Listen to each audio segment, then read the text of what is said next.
D.U.K Production बानजायनायाव Bodoland रायजोनि बैसागु खुगा मेथाइनि शुटिं।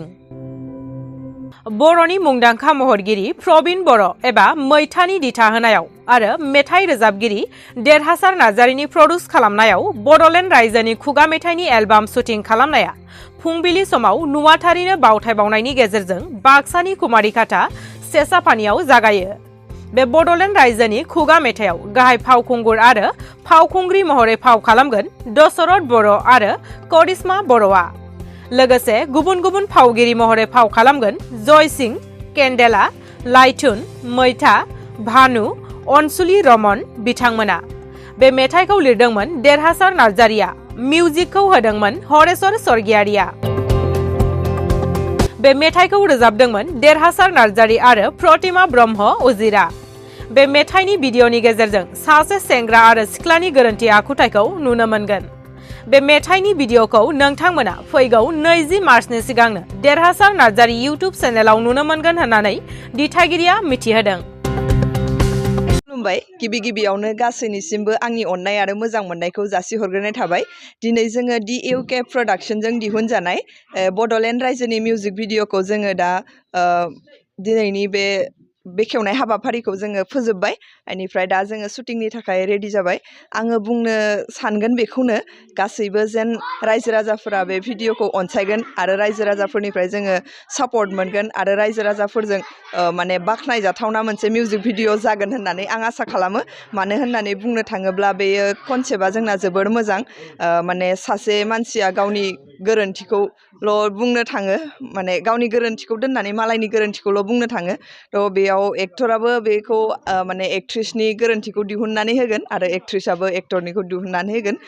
बेबायदि आरो कनसेप्टआ। आङो बे प्रजेक्टआव खामानि मावनो मोननानै जोबोर गोजोननाय मोन्दों। आङो D.U.K प्रडाक्शननि प्रडिउसार देरहासार नार्जारिखौ नोंथांमोननि चेनेलनि गेजेरजोंनो साबायखर बावहरो।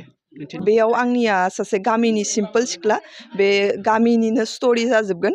बेनिफ्राय बिदिनो दानि जुगाव जेरैबायदि सिख्लाफोरा बेरायनानै मानानै मोजां मोनो बेफोरबायदि आरो आंना बे जागोन केरेक्टारा। जोङो D.U.K प्रडाक्शन चेनेलनि गेजेरजों जोङो माखासे सर्ट फिल्म लाबोदोंमोन।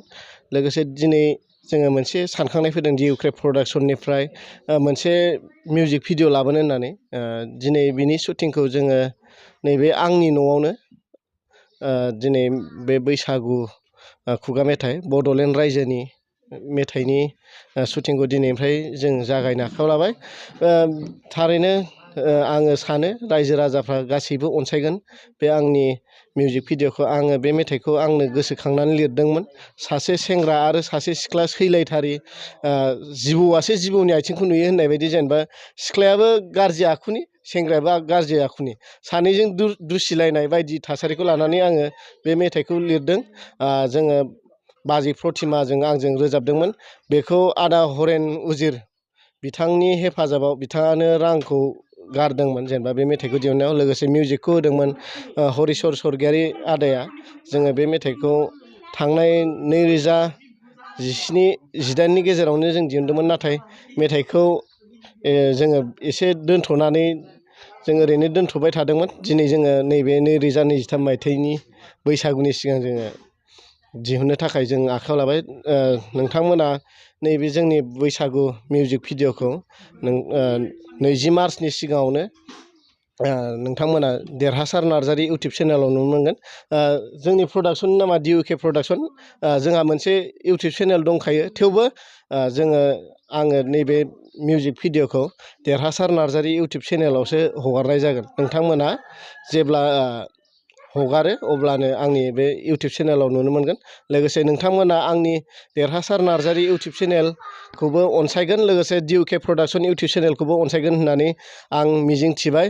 लोगोसे दिनैनि बे जोंनि D.U.K प्रडाक्शननि दैदेननायाव बड'लेण्ड रायजोनि शुटिं लानाय समाव जोंजों महरगिरि महरै फाव खालामफैनाय बा दिथागिरि महरै दिथा होफैनाय आदा प्रबीण बर', लोगोसे दशरथ बर', करिश्मा बर', केन्डेला, जयसिं, लाइथुन, गुगुल बाबा बिथांमोननिसिम आं गोसो गोरबोनिफ्राय साबायखर बावो। बिथांमोना आंनो दान्दिसेब्लाबो सम होनानै नैबे शुटिंखौ जाफुंसार खालामनायाव मदद होगोन।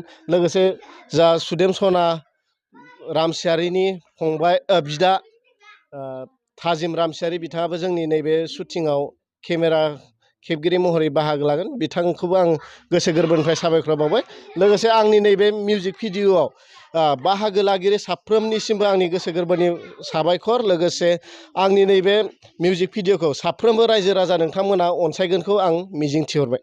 ओरैनोथ' गिबि गिबियाव नोंथांमोनखौ गोसो गोरबोनिफ्राय अननाय आरो सिबिनाय बावहरग्रोबाय। लोगोसे जोंनि देरहासार नार्जारि जा इउटुब चेनेल आरो फंबाय देरहासार नार्जारि, फंबायानो देंखोखौ होदों, फंबायानो लिरदों आरो बिथांनिनो माने बिथाङानो बेखौ दिहुनदों बड'लेण्ड रायजो, आरो बेवहाय आंखौ दिथागिरि महरै लिंहरदों।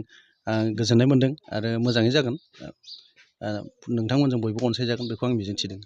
ओरैनो बियो मोनसे बैसागु फक, जायखौनाखि जों खुगा मेथाइ होनना बुङो। बेवहाय माने सासेया सासेखौ माने मुं सुलायनाय, दा बेवहाय आरो सेंग्रा सिख्लानि जानाखि सानैबो गामि गंसेनिनो, बिथांमोना सैलायथारा जिहेथु, खिन्थु बिथाङा बिथांनि गोरोन्थिखौ बुंनो थाङोब्ला बिनि गोरोन्थिखौबो बे मिथियो, माने गोरोन्थिखौ आसि थुलायनाय आरोखि। बे बाथ्राखौ बेवहाय बेरखांनाय नुनो मोनगोन। मोनसे फक आरो कमेडि मिउजिक भिडिअ जागोन बेयो। आसा मोजां जागोन होननानै आरोखि। बेवहायथ' गोबां दङ जोंहा, जाय फंबायखौ जोङो केन्देला होननानै बुङो, बयबो मोनथियो, आरो लाइथुन फंबाय दङ। बिनिफ्राय आंबो एसे थाबाय, आरो जोंहा मेन गाहाय फावगिरि हिसाबै दशरथ फंबाय आरो करिश्मा एक्ट्रिस आरो माखासे बिनानावमोन दङ, गोबां दं। आरो देंखोगिरि बिथांमोनाबो नुजागोन बे मिउजिक भिडिअ'आव। आरो रायजो राजाफ्राबो थाबाय, रायजो राजाफोरखौबो नांगौ हिसाबै थागोन आरो बेखिनिया। दानि जुगावथ' जेनेबा फक होनबाथ' मोजां मोनखायो बयबो, आरो आसा फारिदों फक हिसाबै मोजां मोनगोन। मोनसे खुगा मेथाइ मिउजिक भिडिअ हिसाबै रायजो राजाफ्रा मोजां मोनगोन बेखौ मिजिंथिदों आरोखि। जायगायाथ' जिहेथु बियो मोनसे गामियारि माने सेंग्रा सिख्लानिनो काहिनि नालाय, ओंखायनो जों गामिजों सोमोन्दो थानाय हिसाबै गामियावनो जों लानाय जागोन। बिनि साखाथि फाखाथि एसे जों ओरै भुटान रायजोनि एसे साखाथियावबो थांनायनि मिजिं थिदों, बेफोरावबो जों लाहैनाय जागोन आरोखि।